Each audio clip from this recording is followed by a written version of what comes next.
I think the evidence is growing that we've been lied to for many years, and that the people that have been lying to us have also been trying to censor us. What's up, y'all? Welcome back, man. We about to check this dude out. This guy daggone dude is getting wilder and wilder with the way he dresses, man. I swear to goodness, I guess I'm doing the same thing with my daggone headband, my locks coming in. Yeah, I'm locking my hair up. Yeah, it's very short right now. But if you see my hair going crazy, that's what I'm doing, okay? I've had locks before. One day I'm going to show y'all what they look like. I had them real long, too. They came way down here. It's crazy. But I don't know if I'm going to do them that long this time. But I want y'all to see this, man. Hey, what exactly is in those documents? Hello there, you 6.4 million awakening wonders. Thanks for joining us on this voyage to truth and freedom. Hey, shout out to Russell Brand, man. This dude's channel and brand is growing like crazy. Crazy, because he has his own style. He does his own thing. Much love to him and all of his supporters. Turn on the notification bells right now, and if you want to have a real laugh about the craziness of the last couple of years, check out my special, Brandemic, about the madness and lies of the pandemic. There are actual lies. You're going to love it. It's completely self-funded and uncensored. I'd love you to check it out. I spoke to Matt Taibbi and Michael Schellenberger, the Twitter Files journalists who broke the important stories that have shown us just how much the government, deep state and social media cooperate and conspire in order to censor you and true information. I spoke to them about Trump and Trump's boxes. What exactly is in those boxes? Why are we being surveilled and censored? Instead of focusing on the person, why not focus on the content of the boxes? What imperialist projects are being pursued? And is the state simply trying to bring down Trump because he's a voice they don't like? And I ain't no Mac. Yes, that one. It's simply trying to bring down Trump because it's a voice they don't like. Oh, we need to find something on him. We need to shut him down. Also, it's one of those things like, okay, there's new news about Biden that's really making him look bad. We need to shut this up with something. What can shut it down? Anything about Trump, especially an indictment. Let's get to him. A hat guy, I'm a democracy guy, I'm a freedom guy. You're going to love this conversation with Taibbi and Schellenberger, and if you want to see me in conversation with them, that's happening. There's a link in the description to that as well. Stay to the end. Now, both of you are you're two of my favourite journalists. That's why we are appearing together in an event named the Censorship Industrial Complex Exposed in London on Thursday, the 22nd of June. We'll be covering a variety of topics then. Today, though, we're talking somewhat about Donald Trump's indictment, impeachment, whatever it is he's going for, arraignment, a variety of polysyllabic and perjurative terms. Why shouldn't Donald Trump have those documents? What is the classification of documents, the control of information by institutions that no longer have our trust? Seems to be a more important issue than this one. Michael, what do you think about the current case? Yeah, I mean, look, I think that this case, like a lot of others, raises some serious questions around the abuse of power by government officials. I don't know the specifics of it, but I think that when we look at sort of the cases that we've been following, whether it's the COVID origins, whether it's the Hunter Biden laptop, Russiagate, many other issues, we're seeing the institutions, and we've seen now in Britain that the UK government was engaged in similar censorship activities as the US government. We've been also talking about the FBI whistleblowers. I mean, we are seeing significant abuses of power, disinformation, censorship coming from our governments around the world. It's just time we need reform. I mean, we need to clean house. These government institutions are being run by people who act like they own them or that they have some special privilege, but we need to reassert our democratic rights over these very powerful institutions, because I think the evidence is growing that we've been lied to for many years, and that the people that have been lying to us have also been trying to censor us.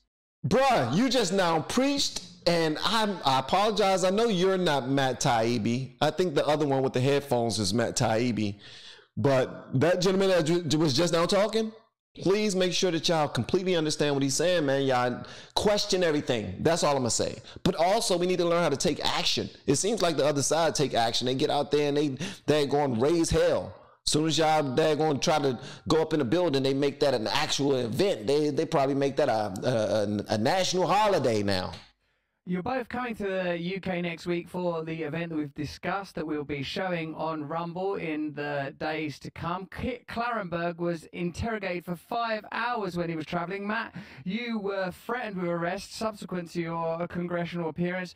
Are you not concerned that you'll be detained? And what are your feelings about latex gloves, and have you been acquainted with them previously? Not recently, although thank you for planting that image in my mind. Well, look, here's what I'll say. Maybe 3 weeks or a month ago, I would, of course, not have been concerned about that at all. I would have laughed at the mere possibility that this was even something to worry about. But I am concerned now. I mean, we have reason to be worried about it. We had a ridiculous incident where the IRS visited my house. I was investigated after one of the Twitter file stories, and the Kit Clarenberg is part of an organization that was on a list. Ooh! Oh my God, Chucky! Please make sure you give me that video. I would love to check it out. That is awesome. Please let me know. That we saw in the Twitter files was delivered to Twitter from the Ukrainian security agencies through the FBI. So it's hard not to, wonder, are we next? I mean, you can get on those lists for any number of reasons, and that's very concerning. Fear sometimes makes me seek out alliances. A lot of the people watching this now on Locals, you can join us on Locals by pressing the red button, feel that what's happening around Donald Trump, who gave you a name check the other day, of course, Matt, is little more than a witch hunt. Are you able to maintain your impartial perspective as journalists when it seems clear that when it comes to the censorship industrial complex, it's primarily an issue that seems to be undergirded and exacted by the Democrat Party? That question for you first, Michael. Yeah, I mean, I think this is part of the thing that we're worried about, which is that we're seeing potentially double standards being used along with this abuse of power. So we're seeing, here we now think there's pretty good evidence, or at least there is evidence that's been presented of potential criminal bribery involving President Biden when he was vice president. The FBI withheld that document and that information from Congress for many weeks. Congress had to threaten contempt of Congress against the FBI director. And so now we're seeing the prosecution of a former president.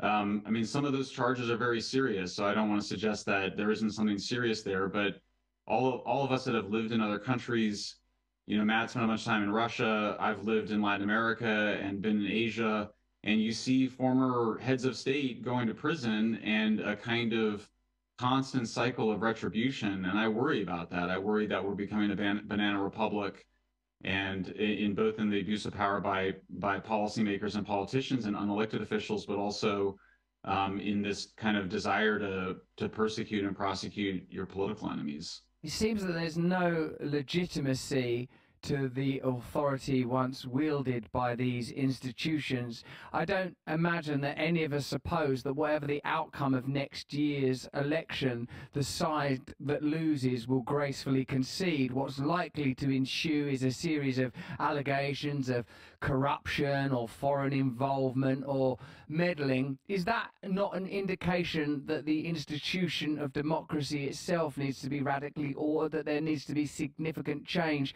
to within the duopoly that currently endures? What do you think about that, Matt? What do you both think about that? All right, before they answer, I just want to put this out there. Y'all probably wondering why I'm just watching this and not saying much. It's because it feels like I'm in a room of people who know what the hell they're talking about. And I'm the type of person that when I'm around people who know what they're talking about and they're giving me some perspective on a subject that I'm now starting to learn more and more about, in order for me to communicate properly on these issues, it will behoove me to sit back and be quiet. Now, I'm listening. And I would chime in when I have something of substance to add. But at this point, I'm just enjoying the show the same as you all. Now, I do know that you clicked my video to watch this with me. and you want to hear my stance. I will give you my stance in a moment, or when something comes to me that I feel like I can add to what they're saying. But if I have nothing to add to it, if the sandwich is already made perfectly, I'm not just going to jump in there and say, take this slice of cheese, put some cheese on it. Nah, that might not be delicious at all. You know what I mean? I'm not going to just jump in there and add raisins to it so that you can enjoy it when the dish is already perfect. So let's finish checking this out. I think that's definitely true. You know, I first noticed that as a campaign trail reporter, probably 2 election cycles ago. I started to hear a lot of complaints from people, frankly, on both sides of the aisle, who were saying they were losing confidence in institutions like the Fed, you know, Congress, absolutely. Then it became the FBI. Then it was you know, just the criminal justice system in general. Everybody was upset at the intelligence agencies because of the Snowden revelations, the surveillance revelations. Now with the censorship stuff, in addition to the general distrust of government institutions, we have almost total distrust in you know, the liberalizing institution of media. Nobody knows what to think anymore about anything because almost all the information that comes out now is politicized and not terribly reliable. And that is a terrible situation for a country to be in because you can't trust anything. I mean, you know, even the results of elections, forget about the 2020 general election. I was there for the Iowa caucus in 2020, and I still don't know who won that election. You know, I mean, it's impossible to know now, and that makes it very, very difficult in a democracy for people to know how to act if they're not informed. Now, someone inside of my Twitch stream just now informed me that there's a YouTube reactor who put it out there to his community of individuals. I don't know if he did it in the form of a video or live or in the privacy of a Discord. I don't know. But we'll check that out one day soon. But he put it out there that a lot of reactors or a lot of content creators are going down this conservative rabbit hole or going down this political rabbit hole with regard to their content that they put out there for the bag. They're going out there for the money. Here's the thing. They're going out there only for the dollars. Here's something I want you to understand. I think that's true.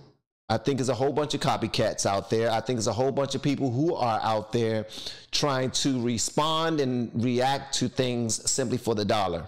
Because most people who are on YouTube, Twitter, Instagram, and they're on in a content creator capacity, not necessarily just a consumer of content, somebody that just like to go through it, something to make them feel good throughout the day, something to share with their friends or family relatives, or just post to other people, just say, hey, look what I saw. This made me laugh, or this made me think. You know what I mean? If you're on these platforms in a content creator capacity, then you are looking for something that will start a conversation. Here's the thing though.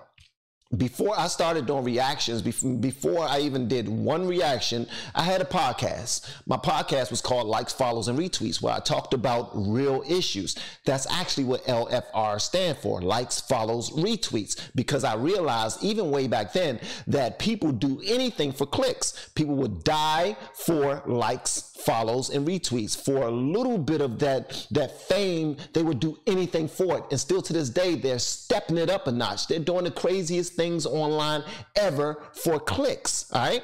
So I started doing music and whatnot, and I just went down this political, this road right here. And I started to realize that, Van, you was pretty much a dumbass for not paying attention all along. You were in your own bubble, and here you are voting liberal, you're voting Democrat, whereas none of what you're voting for matches your reality. Because here I am as a married man of 25 years in August 8th, raising 4 children, putting education first, education, God, and family first before anything. And we're living a pretty conservative life, although we come from a pretty liberal upbringing. And I just wanted to start learning more and more and more. And something that just blew my mind was I started to listen to people reluctantly because of you all who was teaching me things on the opposite side, which was the conservative side, and their ideologies matched a lot of what my living was. Not my voting, but my actual living. So what happened was I realized I was voting for people who grew up like me, or people who had the old thought processes I once had when I was also living in the hood, living in certain communities, okay? And I wasn't paying attention to it anymore. But now I pay more attention to it because I'm realizing myself that this is what we need to pay attention to, the information we need to put out, what we need to teach, and what we need to try to use in order to reach other people so that they too can see what's most important in creating more health in their lives, their financial situations, wealth, if you want to consider that. And they need to pay attention to their political stances as well. And what we're voting for is not conducive of upward mobility in our communities that we're from. So a lot of people need to change their way of thinking, whereas I used to hide the fact that I did conservative type of content creation, whereas now when people come up to me, no matter where I am and no matter who I'm around, I let them know up front, and I tell them this is how you can find me. This is what I pretty much do reactions and content on, and there are a poop ton of individuals out there who go down our playlist because they've seen our growth and they have their own idea of what type of pocketbook we have, and they do the same exact videos. And you're going to start to see a lot of these creators start to grow their brand and their channels, and it's going to be like, oh, wait. I've seen this story before. Somebody else did this story before. And you're going to say they're copycatting. Well, here's the thing. All of this is copycat. None of this is anything created by us if you're a reaction channel, because you're reacting to news that somebody else has already done research on. They've already done deep dives on themselves. They've already interviewed people who are knee deep in the genre already. So all of us reactors and reviewers are reacting and reviewing things, content, whatever that's already out there. But certain people are correct in saying that some people are doing it just for the money, and they don't believe half of what they're doing. So for those individuals, I believe that God has his time in working things out. And if they're just doing it for the financial benefit, they're going to face some hurt over it, because what they're going to see is that the money is not worth the relationships that they are about to lose, because the people that are near and dear to them, they don't know that they're just doing it for the bag, all right? But they will see their content, and they will lose friendships. They will lose relationships, because people are sensitive over certain topics, even if they have absolutely no information or they're not educated on it at all. But you're going to see within someone's rhetoric, when you look at people's content, you should be able to see whether or not they are serious about what they're doing or they're faking it. And if you don't see it, that's cool too. One day you will be revealed, it will be revealed to you as well. That's why, as God's people, we are to be the light in the darkness. Wherever we go, as long as we put God first, good intent, we should be fine. And we're going to find out the truth regardless. Right now, what we're seeing is, based off of this conversation, that there's a lot of censorship going on. Well, the censorship has already been here, especially in this country. Certain people couldn't say certain things for a long time. Now, way more people have a voice than any other time ever because of social media. We all have phones, and we can all live broadcast on any of these platforms whenever we feel like it. We can always tweet whenever we feel like it. Everyone has a voice now. And because everyone has a voice now, powers that be are trying to control what we talk about and what we do not talk about. They're trying to control how we vote and everything. They're trying to control our thought processes based off of the business dealings that they have, and we need to do something about that. If you do want to be one of the people who are all about change, you do want to be a positive voice in order to get people the correct information, then get in the game. And a lot of people that you're seeing that you do call copycats, they are in the game. Regardless if they're doing it for the wrong reasons or not, they're in the game. And one day they will be in the game for the right reasons. Right now, they're just seeing a way to get them out of whatever situation that they're in financially. And none of us are in a position to judge. So give them some time. Give them some time with maturity, with a couple of ups and downs that they will face. They will find out where they need to be, where they want to be, and God will direct them in the direction where they just pray for them in their journey. That's all I'll say. Somehow this uncertainty appears to be beneficial to the centralized authority and the doubling down of authoritarianism, particularly with regard to the issue that is going to be uniting us on June the 22nd.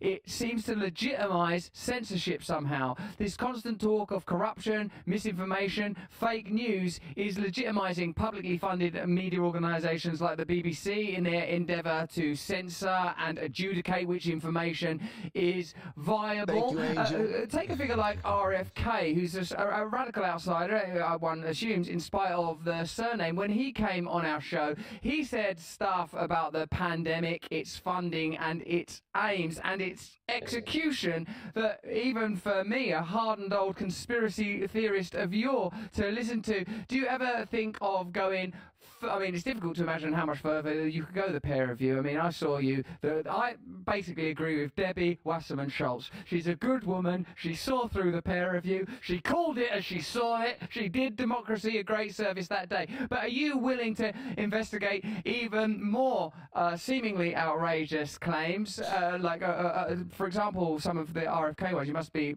familiar with them, Michael, because I'm doing this in turns, but this is how I'm going to do it on the night. See? Fair. One turn each, you know? Yeah, I mean, look, I was going to say, too, I think that, look, we have a really great system of government in the United States, but it does need to be periodically reformed and refreshed. And we saw about 50 years ago the church committee hearings, which basically demanded significant reform by FBI and CIA. We also saw a flowering of journalism in that period. We are not seeing that flowering of journalism coming from the big newspapers. It's not coming from the Washington Post or New York Times. In fact, they've been perpetuating misinformation, including around Hunter Biden's laptop, the origins issue, the Russiagate. But I think that you see a bunch of new players, Matt and I mean, the benefits of having been sort of attacked by Debbie Wasserman Schultz in early March, as Matt and I were, is that we've had a number of whistleblowers come forward and they don't trust the big newspapers. They would rather work with Matt and me, who have proven that we will protect our whistleblowers and our sources and our witnesses. We're very careful. So I do think we have the potential to enter into a new age of journalism, a new golden age, but I don't think it'll be coming from the establishment. I think it'll be coming from people at places like Substack and at Twitter. Well, let me know what you thought. Well, honestly, I think that what he said is absolutely the truth. That's why I try to encourage people to get in the fight, man. Get out there. Put your face out there. You don't have to look a certain type of way in order to put your face out there, to put your side out there. What you have to say is important and people should hear it, all right? Especially if it's researched. Don't be like me and be afraid of doing the research and doing the work. That's just how I've been. I'm a bit of a knucklehead when it comes to that type of stuff, but I'm getting better with it. You all have the truth within you. Put it out there. Don't just wait for these guys to give y'all the information, because they're going to give you the information based off of their own biases. They are. We all got our own biases. Come on, guys. We all got them. So you're going to have to go get that information yourself. And I know a lot of you are already out there doing the work, and you're sharing it with people who already have a voice or who already have a platform like myself. And for that, I am appreciative. I appreciate it. Thank you so much. But cut straight to the chase. Cut out the middleman and you be the source.